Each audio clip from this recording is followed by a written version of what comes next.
Utakuwa na mazungumzo ya aina yoyote, basi Hassan akiwa pale katika mazungumzo yale ambayo itakuwa ni ugavi wa kuona ya kwamba watu wa Pwani watapata nini na watu pengine wa pande zingine watapata nini. Kila pande yote ya nchi ya Kenya iko na viongozi vyao. Endapo hamtakuwa kwenye hiyo meza na endapo hamtapata hizo nafasi, what is the next action?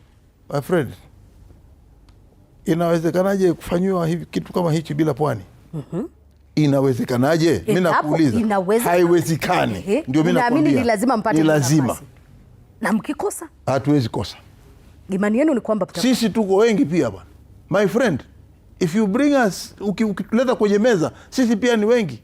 Ukiangalia hivi sasa vile tunavyopiga kura katika hii chama cha ODM, wale ambao ni wafuasi kabisa wa damu wa ODM,